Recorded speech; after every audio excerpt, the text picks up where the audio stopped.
I like this man of Pakistan, because there was some fighting going on when I got to know him, and your field marshal, general, great general, great field marshal, great guy.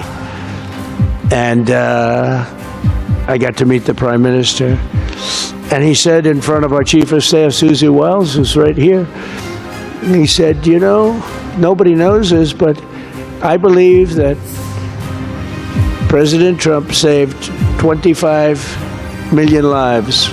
Let us begin with a simple question. What does a country do when it has no money? When its economy is on life support? When the IMF is breathing down its neck? When inflation has crushed ordinary people to the bone? What does such a country do?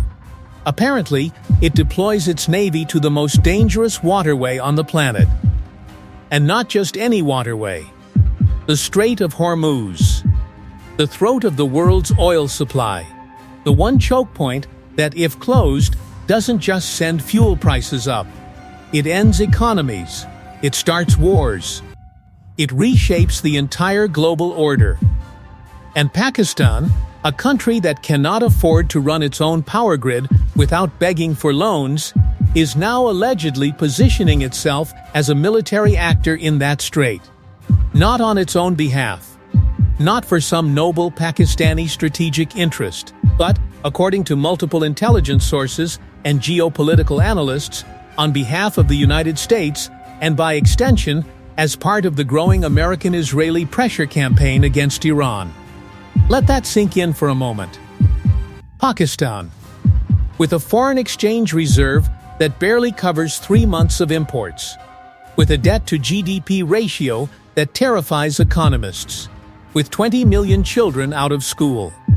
That Pakistan is sending warships to the Persian Gulf to open up what Iran and its proxies have been threatening to close. Now, before anyone accuses this of being sensationalism, let us be precise about what we know. Pakistan's naval deployment to the Strait of Hormuz is not a secret.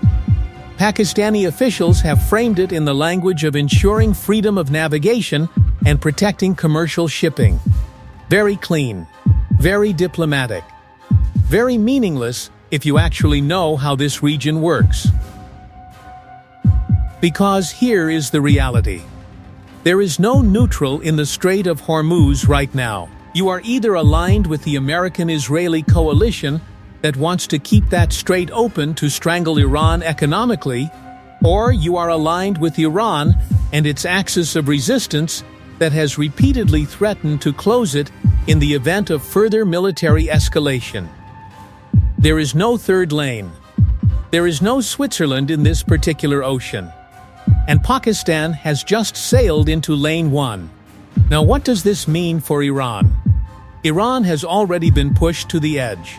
American sanctions have been tightened beyond anything seen in the last decade. Israeli military strikes have degraded significant portions of Iran's air defense network, something that, even 2 years ago, would have seemed like science fiction. Iran's proxies across the region, Hezbollah in Lebanon, the Houthis in Yemen, militia groups in Iraq, have all taken serious blows. Iran is wounded. And a wounded Iran with nuclear ambitions and nothing left to lose is arguably the most dangerous Iran that has ever existed. And now Pakistan, a nuclear-armed Muslim nation, the second largest Muslim country by population in the world, is showing up in Iran's maritime backyard, operationally aligned with Washington. This is not just a problem for Iran. This is a catastrophic strategic miscalculation for Pakistan itself. And here is why. Iran and Pakistan share a border. Not a symbolic border. A live, active, porous border through Balochistan, one of the most insurgency-prone, least governed regions in all of South Asia. Pakistan has spent decades trying to manage the Baloch separatist movement. Iran has, at various points, actually helped Pakistan contain certain militant elements that cross that frontier. That quiet, transactional cooperation? Gone. The moment Pakistan positions itself as a military instrument of American pressure on Iran, Tehran has every reason to start funding, arming, and directing every destabilizing element it can find in Balochistan. And Iran is very, very good at that kind of warfare. Just ask the Americans in Iraq. Just ask the Saudis in Yemen. But wait, it gets worse.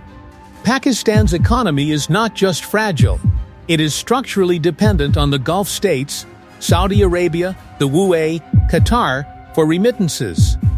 Roughly $25 to $30 billion every year flows back into Pakistan from Pakistani workers in the Gulf. That is not a luxury. That is the oxygen that keeps Pakistan's economy from going into full cardiac arrest. Now imagine what happens to those workers, those remittances, that lifeline, if the Strait of Hormuz becomes a live war zone. Shipping insurance rates explode. Oil prices spike globally. Gulf economies tighten. Pakistani workers, the very people whose sweat keeps Islamabad solvent, get squeezed, laid off, sent home. Pakistan is not just risking a war it cannot fight, it is risking the financial artery that keeps its own population fed. And let us talk about oil. Pakistan imports virtually all of its oil. Every single percentage point increase in global crude prices hits Pakistani consumers and industry directly, brutally, immediately. The last time oil spiked, Pakistan could barely subsidize fuel. Power outages stretched across entire provinces. Factories shut down. The rupee collapsed. And that was during a period of relative regional stability. What happens when the Strait of Hormuz, through which roughly 20% of the world's oil passes, becomes a theater of active conflict?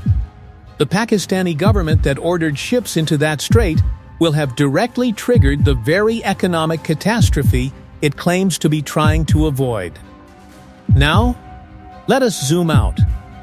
Because this is not just a Pakistan-Iran story.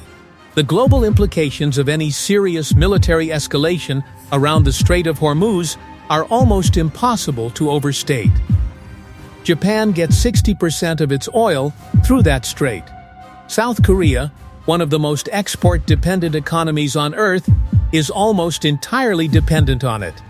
India, despite its diplomatic hedging, is deeply exposed. Europe, still reeling from its energy crisis, would see natural gas prices detonate. China, which imports more Gulf oil than any other country on the planet, would face an energy shock that could tip its already slowing economy into something far more dangerous. And the United States, which has been engineering this pressure campaign against Iran, would not be immune.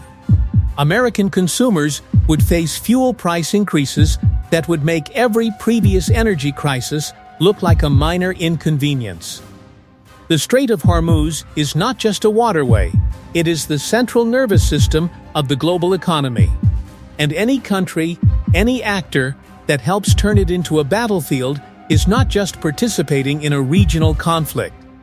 They are taking a sledgehammer to the foundation of global economic stability. And here is the most damning part of all of this.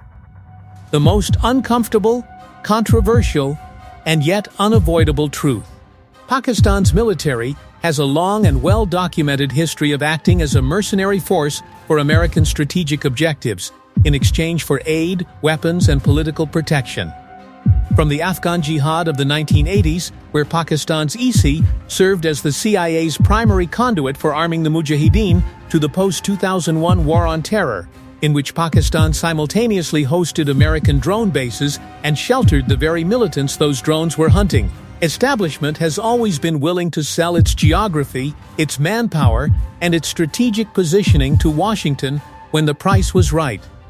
The price this time? Almost certainly a new IMF package. Perhaps a rescheduling of bilateral debt. Perhaps arms sales. Perhaps just the promise of not being designated a state sponsor of something terrible. Whatever it is, the transaction is the same as it has always been. Pakistan's soldiers, Pakistan's sailors, Pakistan's sovereignty, leveraged as instruments of American foreign policy, while Pakistani citizens bear the consequences. There are voices inside Pakistan, scholars, journalists, retired military officers who have been screaming about this dynamic for years. They are, as usual, being drowned out by the official narrative of strategic partnership and regional stability. But the Pakistani public is not stupid. They know that when their country sends its navy to an American-backed pressure campaign against a neighboring Muslim state, while Pakistan itself cannot afford to import enough wheat to feed its own people, something has gone profoundly, catastrophically wrong in the priorities of those who govern them. Iran will not forget this. History in this region has a very long memory and a very short forgiveness curve. The Strait of Hormuz will either stay open, in which case Iran has been humiliated and will eventually retaliate through the asymmetric tools it has spent decades perfecting, or it will close, partially or fully, in which case the entire global economy will enter a period of pain that no government anywhere in the world is currently prepared to manage. And Pakistan, sitting at the intersection of South Asia, Central Asia, and the Middle East, with a broken economy, a restless population, a nuclear arsenal, and a military that has just made an enemy of its neighbor on behalf of a distant patron, Pakistan will be caught in the blast radius of every single one of those scenarios. The question is not whether this deployment matters.